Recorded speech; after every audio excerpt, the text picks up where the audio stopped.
رنگ بدل لیا. الحمدللہ رب العالمین والصلاة والسلام علی سید المرسلین وعلی آلہ واصحابہ اجمعین، اما بعد. فاعوذ باللہ من الشیطان الرجیم، بسم اللہ الرحمن الرحیم. وأحيي الموتى بإذن الله. صدق الله المولانا العظيم وصدقه النبي المتين الأمين الكريم، ونحن على ذلك لمن الشاهدين والشاكرين، والحمد لله رب العالمين. خلوص و عقیدت و محبت و الفت کے ساتھ آئیے پہلے بارگاہ رسالت مآب صلی اللہ علیہ وسلم میں اپنی پوری محبت اور خلوص کا نذرانہ پیش کر لیں. اللہم صلی علی سیدنا و مولانا محمد وآلہ واصحابہ وبارک وسلم صلاۃ و سلاما علیک یا رسول اللہ، صلاۃ و سلاما علیک یا حبیب اللہ. معزز سامعین کرام، الحمدللہ پرکیف نورانی علمی اور عقیدت کا بہترین ماحول قائم ہے. جو لوگ پرسوں کے پیلی ندی کے جلسے میں تھے انہوں نے فقیر کا تھوڑی دیر کا خطاب سنا ہوگا، جس میں سرکار غوثیت مآب شہنشاہ بغداد رضی اللہ تعالی عنہ کے ایک قول مبارک پر ان عقل کے اندھوں نے جو اعتراض کیا تھا احادیث کریمہ قرآن کی آیات کی روشنی میں، اس کا جواب دینے کی میں نے کوشش کی تھی. پھر آج سنیت کا مضبوط درد رکھنے والے ایک ہماری شہر کے ڈاکٹر صاحب نے توجہ دلائی کہ دیکھیے یہ واٹس ایپ پہ ایک اور اعتراض ہے. ایک اعتراض تو وہ تھا جس کا الحمدللہ تشفی بخش جواب دینے کی فقیر نے کوشش کی اور الحمدللہ لوگ مطمئن ہو کر گئے. تو انہوں نے ایک اور اعتراض دکھایا واٹس ایپ پر. وہ اعتراض یہ کہ ہم انتہائی عقیدت و محبت اور الفت کے ساتھ دن کے اجالے کی طرح اور بدیہیات میں سے اس بات کو ہم سمجھتے ہیں کہ میرے غوث اعظم غوث سمدانی رضی اللہ تعالیٰ عنہ مردوں کو زندہ کر دیا کرتے تھے. بس اس عقیدے پر وہ لے کر اٹھا اور ویسے ہی اپنی خباثت کے توحید کی آڑ میں اولیاء اللہ کی توہین، انبیاء کرام کی توہین اور انکار کرتا ہے. ایک جملہ کہتا ہے کہ زندگی اور موت صرف اللہ کے اختیار میں ہے، پھر اسی سے ملا کر دوسرا جملہ کہتا ہے کہ اللہ نے یہ اختیار کسی کو نہیں دیا، اللہ نے کوئی دوسرا اللہ نہیں بنایا. جس کو اختیار دیا جائے، کوئی اختیار دینے والا ہو، وہ خدا کیسے بنے گا؟ عقیدہ تو یہی اس کا خراب ہو گیا. پہلا جملہ بالکل درست ہے کہ زندگی اور موت خدا کے اختیار میں ہے، اور دوسرا جملہ کہ اللہ نے موت اور زندگی کا اختیار کسی کو نہیں دیا، یہ غلط ہے. رب تعالی بڑی قدرتوں والا ہے. اللہم لا مانع لما اعطیت، اے اللہ جب تو کسی کو دینا چاہے تو کوئی روک نہیں سکتا. پہاڑ کو ٹال دینے کی طاقت رب تعالی اگر کسی کو دے دے تو کون ہے کہ جو پہاڑ کو ٹلنے سے روک دے؟ زندگی کو بڑھانے کی طاقت اللہ تعالی کسی کو دے دے تو کون ہے جو زندگی کم کر دے؟ اگر گئی ہوئی روح کو واپس کرنے کی طاقت اللہ تعالیٰ اپنے کسی بندے کو دے دے تو کون ہے جو اسے موت سے ہمکنار کر دے؟ یہ رب تعالیٰ بڑی قدرتوں والا ہے اور اللہ تعالیٰ اپنے بندوں کو قوت دیتا ہے، طاقت دیتا ہے. اس سلسلے میں بہت مشہور آیت کریمہ سارے مقررین کرام، علماء اعظام، خطباء کرام اپنی تقریروں میں بیان فرماتے ہیں. بچہ بچہ جانتا ہے. حضرت عیسیٰ علیہ السلام نے فرمایا وَأُحْيِي الْمَوْتَى بِإِذْنِ اللَّهِ، اے لوگو، اے یہودیو، تم مجھے نبی نہیں تسلیم کرتے ہو، لیکن اللہ نے مجھے یہ معجزہ عطا کیا کہ میں اللہ کی اجازت، اللہ کے حکم سے مردوں کو زندہ کر دیا کرتا ہوں. بہت مشہور واقعہ ہے کہ 2-4 لوگوں کے ساتھ آپ تشریف لے جا رہے تھے، حواری ساتھ میں تھے، اور حضرت عیسیٰ علیہ السلام سے کہا گیا کہ بہت پرانا قبرستان ہے، اور یہ بہت پرانی ایسی قبر ہے کہ جس کے بارے میں ہم یقین کے ساتھ کہہ سکتے ہیں کہ کم از کم اس کو 1000 سال گزرا ہوگا. پکی مضبوط قبر بنی ہے. ہم نے دیکھا کہ تازہ مردوں کو تو آپ نے بہت زندہ کیا، لیکن اس پرانے مردے کو بھی زندہ کر کے بتائیے. تو حضرت عیسیٰ علیہ السلام نے فرمایا قوم باذن اللہ، کھڑا ہو جا اللہ کے حکم سے. کفن لے کر کھڑا ہو گیا. پوچھا کون؟ کہا کہ میں بادشاہ تھا، اس علاقے پر حکومت کرتا تھا. دائیں سپہ سالار ہوتے تھے، بائیں میرے وزراء ہوتے تھے، میری پیٹھ کے پیچھے میرے بھرے خزانے ہوتے تھے، حکماء میرے سامنے کرسیوں پر اپنی دوائیاں لے کر بیٹھے ہوتے. اگر چھینک بھی آتی تو مجھے دوا دی جاتی. اگر کوئی حکومت پر حملہ کرنا چاہتا تو سارے وزراء ایک ساتھ مل کر حملوں کو ٹال دیتے. اگر کوئی بات سامنے آتی تو سارے وزراء مجھے مشورہ دیتے. لیکن اچانک ملک الموت آ گئے. نہ یہ فوج بچا سکی، نہ یہ ڈاکٹر بچا سکے، نہ یہ طبہ بچا سکے، نہ یہ خزانہ بچا سکا. مجھے دنیا سے جانا پڑا. اس پر حضرت عیسیٰ علیہ السلام نے پلٹ کر حواریوں سے کہا کہ دیکھو، تم بادشاہ نہیں ہو، بادشاہ ہو کر بھی مال و دولت اسے موت سے نہیں بچا سکا، تو تم اپنے آپ کو کیا سمجھتے ہو؟ اپنی آخرت کو یاد کرو، اپنی قبر کو یاد کرو.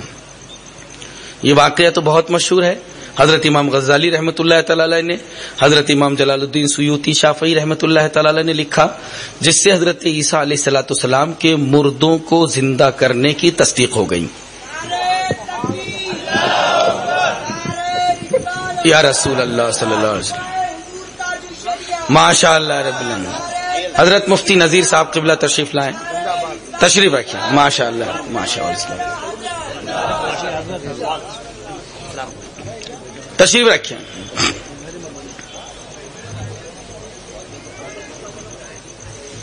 لوگ ابھی اسی بات میں الجھے ہوئے ہیں کہ اللہ کے ولیوں کی زبان سے مردہ کیسے زندہ ہو جاتا ہے، انبیاء کی زبان سے مردہ کیسے زندہ ہو جاتا ہے. لیکن تعجب ہے وہ قرآن نہیں پڑھتے. قرآن مجید میں پہلے ہی پارے میں وَإِذْ قَتَلْتُمْ نَفْسًا فَادَّارَأْتُمْ فِيهَا، اے بنی اسرائیل، تم نے ایک آدمی کو قتل کر دیا اور ایک دوسرے پر ڈال رہے تھے تو کیا ہوا؟ حضرت موسیٰ علیہ السلام نے کہا کہ ایک اچھی گائے ذبح کرو، اس کی یہ صفت ہے، یہ صفت ہے، یہ صفت ہے، یہ صفت ہے. اس کا پورا واقعہ قرآن مجید میں ذکر ہے کہ ایک آدمی کو قتل کر دیا گیا، بڑا مالدار تھا. بہت جھگڑے ہوئے. حضرت موسیٰ علیہ السلام کی بارگاہ میں وہ گئے اور عرض کی کہ یہ جھگڑے کیسے سولو ہوں گے، کیسے ختم ہوں گے. موسیٰ علیہ السلام نے کہا کہ جس کو مارا گیا ہے، جو قتل ہوا ہے، وہی کہہ دے کہ مجھے کس نے مارا، تو اس سے بڑھ کر کون سی دلیل. حضرت موسیٰ علیہ السلام دعا فرما سکتے تھے اور فرماتے تو یقیناً وہ مردہ زندہ ہو جاتا. لیکن یہ رب کی حکمتیں ہیں.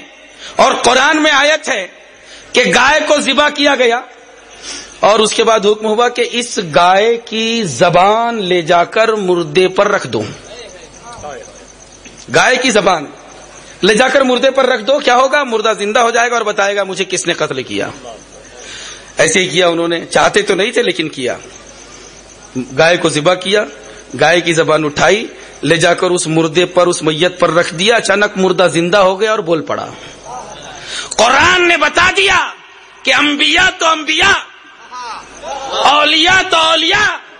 نبی جس چوپائے کی طرف اشارہ کر دیں اس کی زبان میں یہ تاثیر پیدا ہو جاتی ہے کہ وہ مردوں کو زندہ کر دیتی ہے. جب چوپائے کی زبان کا یہ عالم ہے تو نبیوں ولیوں کی زبان کا کیا عالم ہو. مردے زندہ ہو.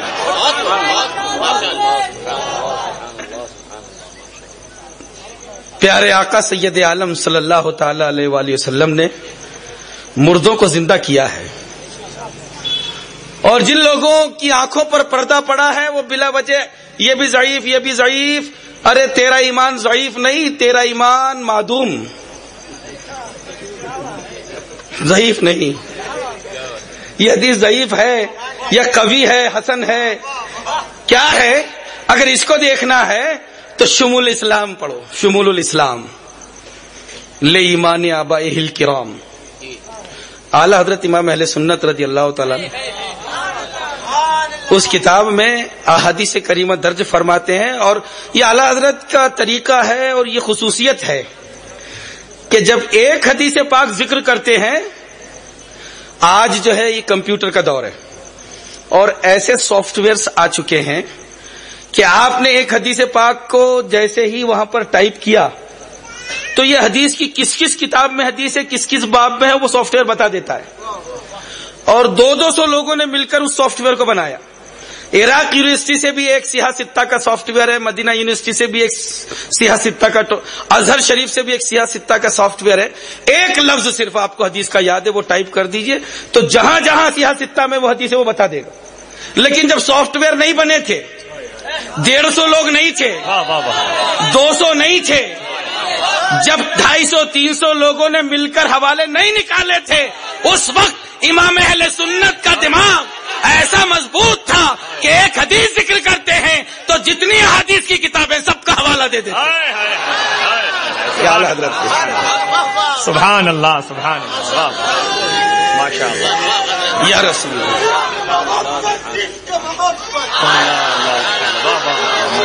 بہت اچھا. ایک اختلاف چلا تھا کہ رسول اللہ صلی اللہ علیہ وسلم کے والدین کرام معاذ اللہ رب العالمین آج بھی خبیث، ان کو کہتے ہیں کہ وہ کفر پر مرے. معاذ اللہ. اعلی حضرت نے ثابت کیا ہے کہ نہیں، سرکار پاک جس صلب میں رہے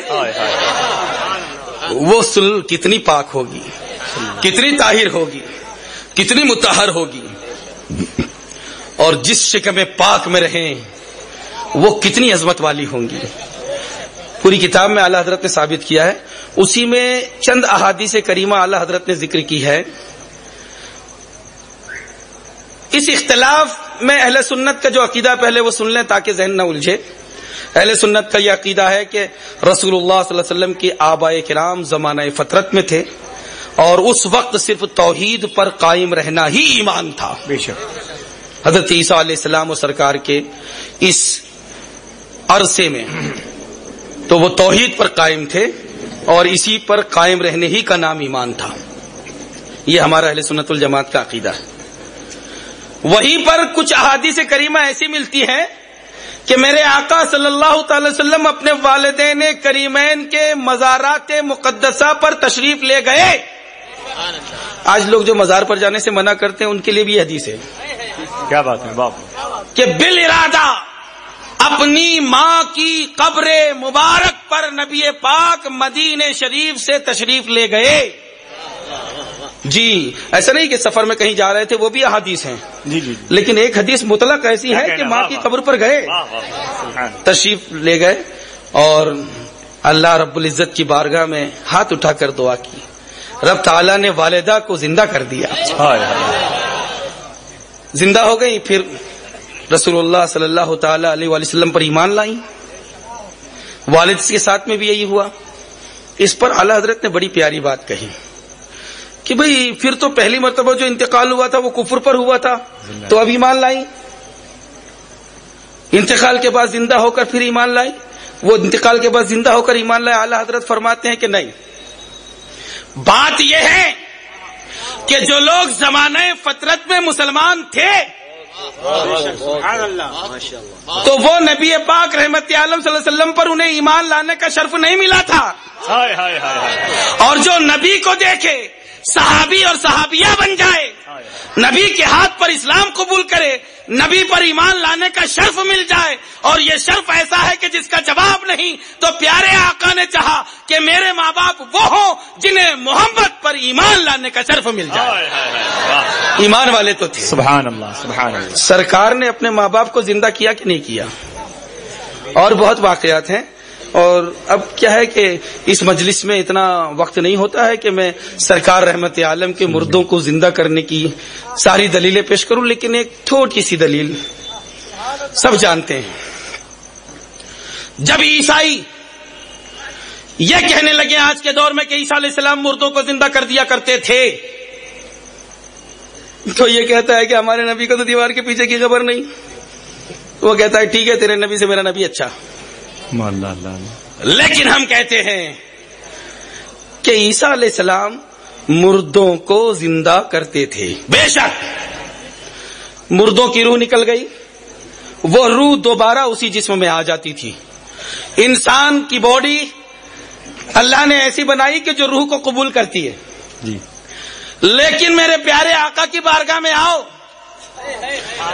لکڑی ہے، پتھر ہے، جو روح کو قبولیت کی صلاحیت نہیں رکھتی.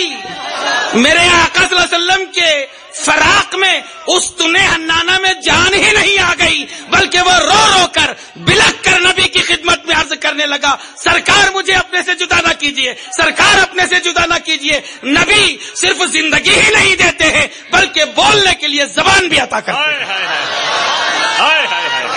کیا بات ہے، سبحان اللہ سبحان اللہ. واہ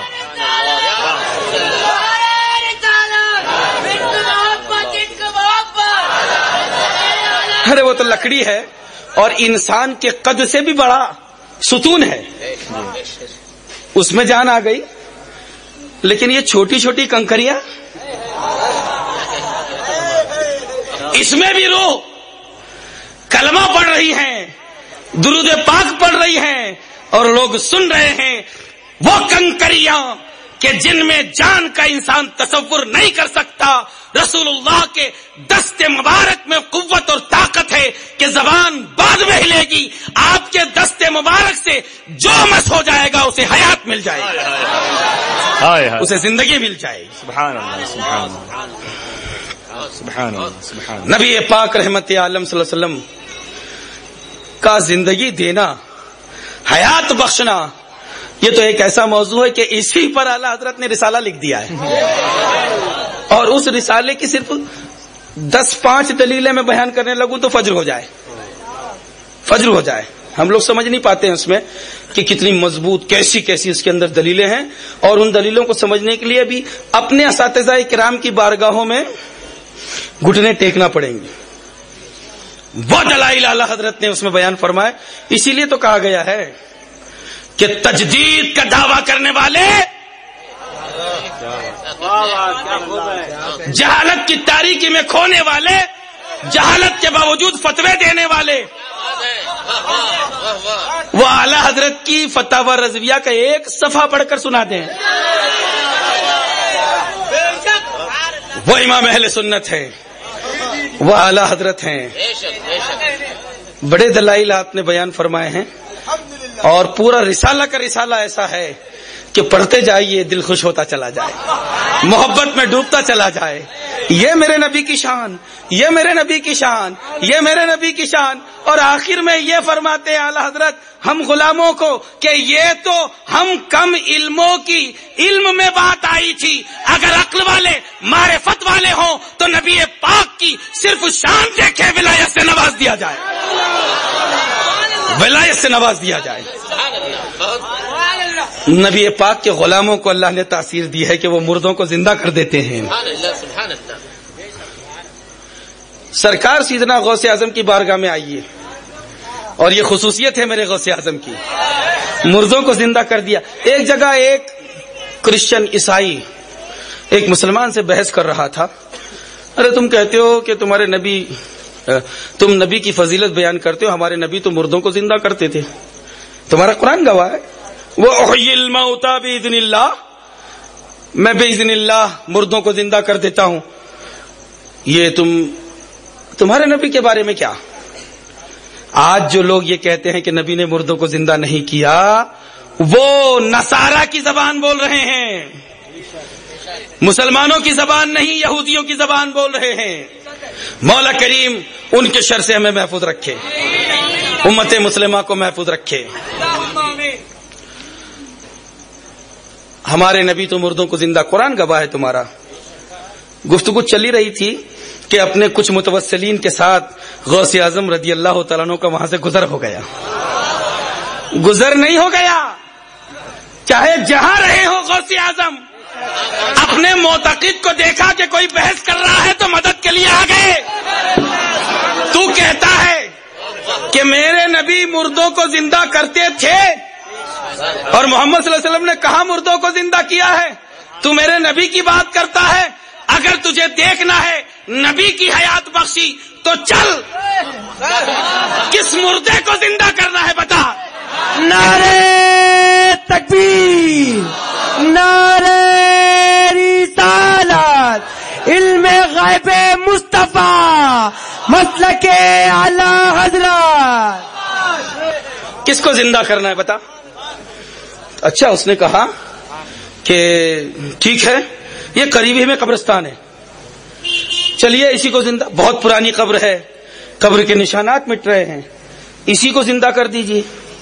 وہر اختیار فرماتے ہیں کہ تمہارا کیا دعویٰ ہے؟ تم اپنے نبی کے بارے میں کیا دعویٰ کرتے ہو کہ بے اذن اللہ، تم بے اذن اللہ کہہ کر زندہ کرتے تھے، اللہ کے حکم سے کھڑے ہو جا. یہ وہ کہتے تھے میں نبی کا غلام ہے، میرا جملہ سن. وہ قم بے اذن اللہ کہتے تھے، یہ نبی کا غلام بے اذنی کہتا ہے. قم بے اذنی، مردہ کھڑا ہو گیا. وہ بے اذن اللہ کہتے تھے، یہ نبی کا غلام بے اذنی کہتا ہے، مردہ کھڑا ہو گیا. یہاں پر کچھ لوگ یہ نہ سمجھیں کہ بے اذنی کہہ کر سید سرکار غوث اعظم رضی اللہ تعالیٰ عنہ نے عیسیٰ علیہ السلام کی اس قول کی تردید کر دی. تردید نہیں کر دی. بے اذن اللہ کہنا عیسیٰ علیہ السلام کی شان ہے، اور بے اذنی کہنا غوث اعظم کی شان ہے. ہاں، تصوف کی دنیا میں آپ جائیں گے تو میں تصوف کی روح سے غوث اعظم کی اس بات کا ہلکا سا جواب جو میں نے سمجھا وہ یہ ہے کہ اللہ والوں کی دو حیثیت ہوتی ہے. ایک حیثیت فنا فی اللہ ہو کر رب کی یاد میں کھونے کی، اور دوسری حیثیت مخلوق کی طرف متوجہ ہونے کی. اور یہ دونوں بالکل اپوزٹ چیزیں ہیں. فنا فی اللہ ہو کر اللہ کی طرف متوجہ رہنا والا پھر فوراً مخلوق کی طرف متوجہ ہو جائے تو یہ آسان نہیں ہے. بے اذن اللہ کہہ رہے ہیں اور مخلوق کی طرف متوجہ ہیں تو رب تعالی کی ذات و صفات میں کھوئے بھی ہیں اور مخلوق سے متوجہ بھی ہیں. یہ عیسیٰ کی شان ہے. اور غوث اعظم فنا فی اللہ ہو گئے تھے، نزول کی کیفیت میں نہ آ سکے تو بقم بے اذنی فرمایا. فنا فی اللہ تھے، نزول کی کیفیت میں نہیں آئے تو بے اذنی فرمایا. آپ یہ غوث اعظم کی شان ہے. استقامت، ماہنامہ استقامت میں میں نے جو ہے مفتی اعظم ہند نمبر میں ایک واقعہ پڑھا تھا کہ بریلی شریف کی ایک عورت اپنے پوتے کے لیے تعویذ لینے کے لیے آئی. بوڑھی تھی، سرکار اعلی حضرت کی خدمت میں. سرکار اعلی حضرت کو اتنا وقت کہاں کہ سب کو تعویذ لکھتے رہیں، لیکن جس پر کرم کر دیا کر دیا.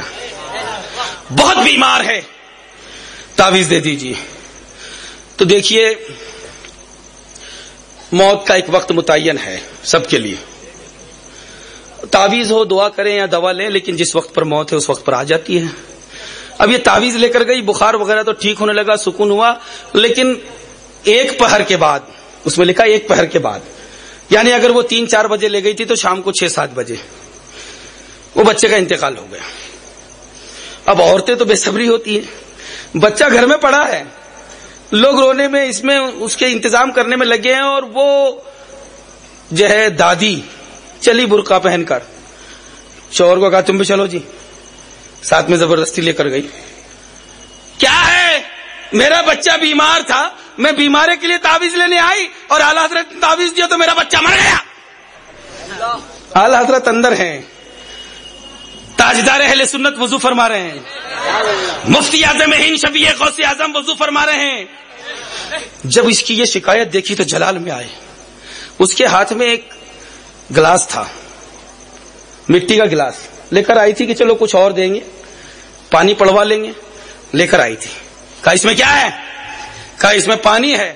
آپ نے دستے مبارک میں لیا، جلال میں تھے کہ اعلیٰ حضرت کی بارگاہ میں شکایت کرتی ہے اور کہتی ہے کہ تعویذ دے دیا تو میرا بچہ مر گیا. فرمایا کلی کی اس میں, کہا پانی لے جا اپنے بچے پر چھڑک دینا. وہ گئی, پانی لے گئی, بچے پر چھڑکا, بچہ زندہ ہو گیا. لانا تو دور, ہاتھ پھیرنا تو دور, پانی دیا اور پانی سے بچہ زندہ ہو گیا. سبحان اللہ. یہ شان ہے بزرگوں کی. تو نبی کے, ولی کے, غوث کے مردوں کو زندہ کرنے کی بات کرتے ہو, یہاں تو غوث اعظم کے غلام مردوں کو زندہ کر دیتے ہیں. اور ہم اہل ناگپور کے بارے میں کبھی نہیں بولنا. ہاں ناگپور غیر مقلدوں, پوری دنیا میں بلبلانا, تڑپنا, لیکن ناگپور والوں کے سامنے کبھی نہیں بولنا ہم تاج الاولیاء کے غلام ہیں. ہم نے ابھی ابھی دیکھا کہ رقاصہ ہے, مر گئی ہے, غیر مسلم بادشاہ مغموم ہے, رقاصہ بھی غیر مسلم ہے. کیوں مغموم ہو, کیا بات ہے, غم کیا ہے؟ کہا میرے محل کی رقاصہ مر گئی ہے. کہا اتنے غمگین ہونے کی کیا ضرورت, ابھی مری نہیں ہے, وہ سو رہی ہے. جا کر ٹھوکر ماری, اٹھ کر کھڑی ہو گئی. یہ شان ہے, تاج الاولیاء کی شان ہے. واہ واہ واہ, سبحان اللہ. ایک غیر مقلد کہنے لگا, واہ واہ, سبحان اللہ. ایک غیر مقلد کہنے لگا, ہاؤ صاحب ایک غیر مسلم بادشاہ کے کہنے پر غیر مسلم رقاصہ کو زندہ کر رہے ہیں. ہنسی اڑایا تھا. میں نے کہا بے وقوف, آدھی بات سنی تو نے. رقاصہ جب زندہ ہوئی تو قدموں میں گر گئی کہ ابھی تک تو کفر میں تھی, مر کر میں نے کفر والوں کی حالت دیکھ لی, اسلام عطا کر دیجئے. مسلمان ہو گئی. تاج الاولیاء صرف زندگی کی حیات نہیں, عقیدے کی حیات عطا کرتے ہیں. اور میرے تاج الاولیاء جانتے ہیں کہ مسلمانوں کی عقیدے کی حیات مسلک اعلی حضرت میں پوشیدہ ہے. اسی لیے ناگپور میں جب تک تاج الاولیاء کا روضہ ہے مسلک اعلی حضرت کا نعرہ لگتا رہے گا. اے مسلک اعلی حضرت کا نعرہ روکنے والوں, تم تاج الاولیاء کے دشمن ہو.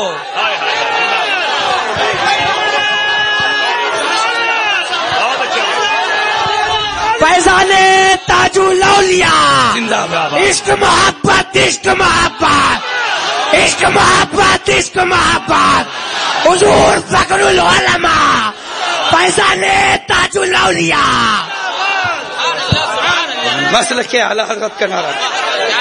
میرے تاج الاولیاء جانتے ہیں کہ عقیدے کی حفاظت کیسے ہوگی, ایمان کی حفاظت کیسے ہوگی, مزارات اولیاء کی حفاظت کیسے ہوگی, ان چادروں کی عظمت کیسے رنگ لائے گی, عرس اور صندلوں کی عظمت کیسے رنگ لائے گی, نیاز اور فاتحہ کا سلسلہ کیسے قائم رہے گا. میرے تاج الاولیاء جانتے ہیں کہ جب تک ناگپور والے مسلک اعلی حضرت پر قائم رہیں گے اللہ رب العزت انہیں بدعقیدگی سے بچاتا رہے گا. وہ تاج الاولیاء. سبحان اللہ, ماشاء اللہ. آخری میں ایک بات سماعت کر لیں, ایک بات سماعت فرما لیں. لوگ عجیب ہیں, ولی ولی میں فرق کرتے ہیں, نبی نبی میں فرق کرتے ہیں. وہ اچھی طرح سن لیں, یہودیوں کا معاملہ یہ تھا کہ وہ جبریل علیہ السلام سے دشمنی رکھتے تھے اور اسرائیل میکائیل کو مانتے تھے. تو یہ کہا گیا کہ جو جبریل کا دشمن وہ اللہ کا دشمن, جو جبریل کا دشمن وہ نبی کا دشمن, جو جبریل کا دشمن وہ سارے فرشتوں کا دشمن. لوگ کیا سمجھتے ہیں کہ ہم ایک ولی کو خوب مان لیں دوسرے کی توہین کریں؟ یہ اسلام نہیں ہے. اور پھر ہم اور آپ کون ہوتے ہیں کہ یہ بڑا کہ یہ بڑا؟ جس نے دونوں کی پوری حیثیت دیکھی وہ کہے یہ بڑا کہ یہ بڑا. ہم کہتے ہیں آپ بھی ہمارے آقا, آپ بھی ہمارے آقا. کیسے آقاؤں کا بندہ ہوں رضا, بول پالے میری سرکاروں کے. تاج اولیاء کا بول بالا, اعلیٰ حضرت کا بول بالا, مفتی اعظم ہند کا بول بالا, سارے اولیاء کا بول بالا. کیسے آقاؤں کا بندہ ہوں رضا, بول بالے میری سرکاروں کے. تم کیا سمجھتے ہو کہ مسلک اعلیٰ حضرت کا نعرہ لگے گا تو فیضان تاج الاولیاء دب جائے گا؟ مسلک اعلیٰ حضرت کا نعرہ لگے گا تو یہ چھوٹے دل والے, کمزور دل والے یہ سمجھتے ہیں کہ فیضان تاج الاولیاء کا نعرہ دب جائے گا. سنو, پوری دنیا میں چیلنج کے ساتھ بولتا ہوں کہ ایک ہی نعرہ ہے. اگر آپ نے مسلک اعلیٰ حضرت زندہ باد کہا تو اس کا مطلب کیا ہوتا ہے؟ علم غیب نبی زندہ باد, شان غوث اعظم زندہ باد, شان حسین اعظم زندہ باد, شان اولیاء کرام زندہ باد. اور جب ہم نے کہا مسلک اعلیٰ حضرت زندہ باد تو اس کا مطلب ہوتا ہے فیضان تاج الاولیاء زندہ باد. نعرہ تکبیر, نعرہ رسالت, عشق محبت, عشق محبت, واہ واہ واہ, عشق محبت, عشق محبت. فیضان غوث اعظم, فیضان سرکار تاج الاولیاء, فیضان سرکار مفتی اعظم, فیضان سرکار اعلیٰ حضرت, مسلک اعلیٰ حضرت. غلام ہیں, غلام تاج الاولیاء ہیں. اے وہابیوں ہاتھ اٹھا کر نہیں دیکھنا, دیوبندیوں ہاتھ اٹھا کر نہیں دیکھنا, یاد رکھو ہم غلامان تاج الاولیاء ہیں. جی ہماری شان یہ ہے, یہ ناگپور ہے, تاج الاولیاء کا شہر ہے. انشاءاللہ العزیز اینٹ کا جواب پتھر سے نہیں, اینٹ کا جواب پہاڑ سے دیا جائے گا. یہ وہ شہر ہے ناگپور. مولا کریم ہمیں فیضان تاج الاولیاء سے سرفراز بھی رکھے اور مسلک اعلیٰ حضرت پر گامزن بھی رکھے. مولا کریم اس کے محبوب پاک کے صدقے میری جو گزارشات ہے تاج الاولیاء کے صدقے اپنی بارگاہ میں قبول فرما لے. میرے تاج الاولیاء, فیصلے کا وقت آ گیا ہے. یہ فقیر حاضر ہے, فیصلہ فرما دیجئے. اور تاج الاولیاء نے فیصلہ فرما دیا. یہ ناگپور ہے, یہ وہ ہے کہ جس پر فیضان تاج الاولیاء ٹوٹ کر برس رہا ہے اور گلی گلی سے مسلک اعلیٰ حضرت کا نعرہ لگ رہا ہے. اس بات کو بہت لوگوں نے سمجھا, بہت خانقاہوں نے سمجھا, لیکن اس دور کو سب سے زیادہ گہرائی کے ساتھ اگر کسی خانقاہ نے سمجھا ہے تو وہ خانقاہ مسئولی ہے, وہ گلزار ملت کی ذات ہے. اور وہ یہ کہتے ہیں کہ اے سادات کرام, موجودہ دور میں اہل سیادت کی, اہل بیت کی عظمت کو سلامت رکھنا ہے تو مسلک اعلیٰ حضرت کا نعرہ لگانا پڑے گا.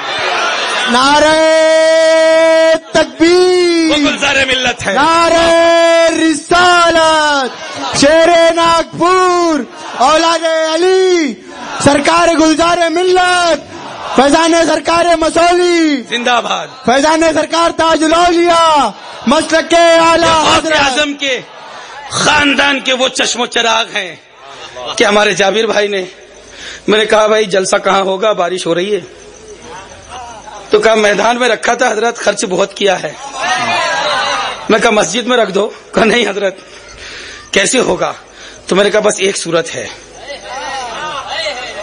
عطائے تاج الاولیاء کی بارگاہ میں پہنچ جاؤ, عرض کر دو کہ سرکار جلسہ ہو جائے, اے ابر کرم ذرا تھم کے برس, اتنا نہ برس کہ وہ آ نہ سکے اور وہ جلسے کے بعد چلے جائیں تو جم کے برس.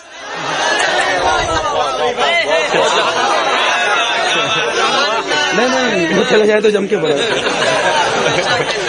اچھا ہے بھائی, بہت اچھا ہے. سرکار عرض کر دی, ادھر رئیس بھائی کو میں نے فون لگایا, عرض کرنا ہے, تو رئیس بھائی نے کہا ٹھیک ہے.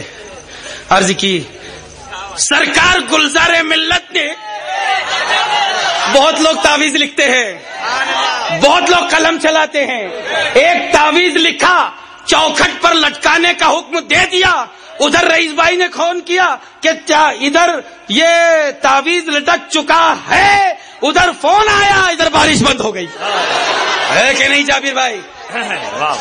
اور دیکھیے الحمدللہ رب العالمین ہم بہترین کھلے میدان میں اس جلسے میں حاضر ہیں، یہ غوث اعظم کا کرم ہے۔ جن لوگوں کی آنکھیں نہ کھلی ہو وہ غوث تو غوث اعظم کے خاندان کے ایک فرد کی یہ کرامت دیکھ لے اور بدعقیدگی سے توبہ کرے، ایمان والا بن جائے۔ مولا کریم اس کے محبوب پاک کے صدقے ہمیں اہل بیت اور اہل سیادت کے قدموں سے لپٹا کر رکھے اور انہی کے قدموں میں حشر فرمائے۔ ہماری یہ گزارشات اور یہ جو کچھ باتیں مولا اسے شرف قبول عطا کرے، وہ مالے نہیں